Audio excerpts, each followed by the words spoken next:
दोस्तों, हर साल 21 जून को पूरा विश्व अंतर्राष्ट्रीय योग दिवस मनाने के लिए एक साथ आता है। ये वैश्विक परिघटना प्राचीन भारतीय योग पद्धति तथा शारीरिक, मानसिक और आध्यात्मिक कल्याण पर इसके गहन प्रभाव को मान्यता देती है। योग शब्द संस्कृत शब्द युज से निकला है, जिसका अर्थ है जोड़ना या एकजुट करना, तथा यह मन, शरीर और आत्मा में सामंजस्य लाने के दर्शन का प्रतीक है। ये केवल शारीरिक आसनों से कहीं अधिक है, क्योंकि यह स्वास्थ्य के प्रति एक समग्र दृष्टिकोण है जो श्वास, व्यायाम, ध्यान और नैतिक सिद्धांतों को एकीकृत करता है। विदेश मंत्रालय के अनुसार योग शब्द संस्कृत मूल युज से लिया गया है, जिसका अर्थ है जुड़ना या जोड़ना या एकजुट होना। योग शास्त्रों के अनुसार योग का अभ्यास व्यक्तिगत चेतना को सार्वभौमिक चेतना के साथ जोड़ता है, जो मन और शरीर, मनुष्य और प्रकृति के बीच पूर्ण सामंजस्य का संकेत देता है। अंतर्राष्ट्रीय योग दिवस क्यों मनाया जाता है?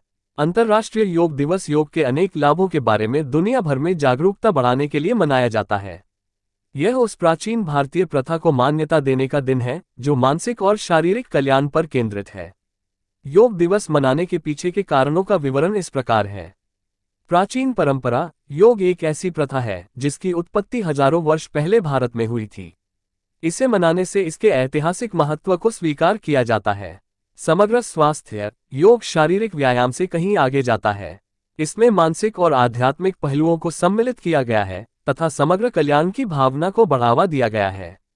वैश्विक अपील। हाल के दिनों में योग की लोकप्रियता दुनिया भर में काफी बढ़ गई है। ये दिन इसकी सार्वभौमिक स्वीकृति का जश्न मनाता है। सितंबर 2014 में भारतीय प्रधानमंत्री नरेंद्र मोदी ने संयुक्त राष्ट्र महासभा उनगा को संबोधित किया। अपने भाषण के दौरान उन्होंने प्रतिवर्ष अंतर्राष्ट्रीय योग दिवस मनाने का प्रस्ताव रखा। प्रधानमंत्री मोदी ने योग के कल्याणकारी लाभों तथा स्वास्थ्य के प्रति इसके समग्र दृष्टिकोण पर प्रकाश डाला। उन्होंने इस उत्सव के लिए 21 जून को आदर्श तिथि बताया, क्योंकि यह कई संस्कृतियों में महत्व रखती है और उत्तरी गोलार्ध में ग्रीष्म संक्रांति का दिन है। इस प्रस्ताव ने गति पकड़ी और संयुक्त राष्ट्र ने दिसंबर 2014 में एक प्रस्ताव पारित कर आधिकारिक तौर पर 21 जून को अंतर्राष्ट्रीय योग दिवस घोषित कर दिया। वहीं रिकॉर्ड तोड़ 175 सदस्य देशों ने प्रस्ताव का समर्थन किया। संयुक्त राष्ट्र ने उल्लेख किया है, अंतर्राष्ट्रीय योग दिवस की स्थापना के लिए मसौदा प्रस्ताव भारत द्वारा प्रस्तावित किया गया था और रिकॉर्ड 175 सदस्य देशों द्वारा इसका समर्थन किया गया था।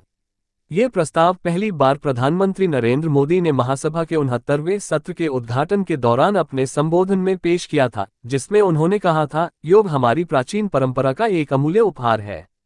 योग मन और शरीर, विचार और क्रिया की एकता का प्रतीक है। एक समग्र दृष्टिकोण जो हमारे स्वास्थ्य और कल्याण के लिए मूल्यवान है। योग केवल व्यायाम नहीं है, ये स्वयं के साथ, विश्व के साथ और प्रकृति के साथ एकता की भावना की खोज करने का एक तरीका है। प्रस्ताव में कहा गया है कि व्यक्तियों और आबादी के लिए स्वस्थ विकल्प चुनना और अच्छे स्वास्थ्य को बढ़ावा देने वाली जीवनशैली का पालन करना महत्वपूर्ण है। इस संबंध में विश्व स्वास्थ्य संगठन ने भी अपने सदस्य देशों से अपने नागरिकों की शारीरिक निष्क्रियता को कम करने में मदद करने का आग्रह किया है। इस वर्ष अंतर्राष्ट्रीय योग दिवस की थीम है स्वयं और समाज के लिए योग। इस वर्ष एक विशेष मील का पत्थर है अंतर्राष्ट्रीय योग दिवस की 10वीं वर्षगांठ। स्वयं और समाज के लिए योग विषय इस प्राचीन अभ्यास के सार को पूरी तरह से दर्शाता है। योग केवल व्यक्तिगत कल्याण के बारे में नहीं है, यह आंतरिक आत्मा और बाहरी दुनिया के बीच संबंध को बढ़ावा देता है। योग को एक संतुलनकारी क्रिया के रूप में कल्पना करें जो मन और शरीर में सामंजस्य स्थापित करती है, विचार को क्रिया के साथ जोड़ती है तथा अनुशासन को व्यक्तिगत पूर्णता के साथ जोड़ती है। शारीरिक, मानसिक, आध्यात्मिक और आत्मिक पहलुओं को एकीकृत करके योग स्वास्थ्य और कल्याण के लिए एक समग्र मार्ग प्रदान करता है, जो हमारे तेज रफ्तार जीवन में शांति का एक अत्यंत आवश्यक स्रोत है।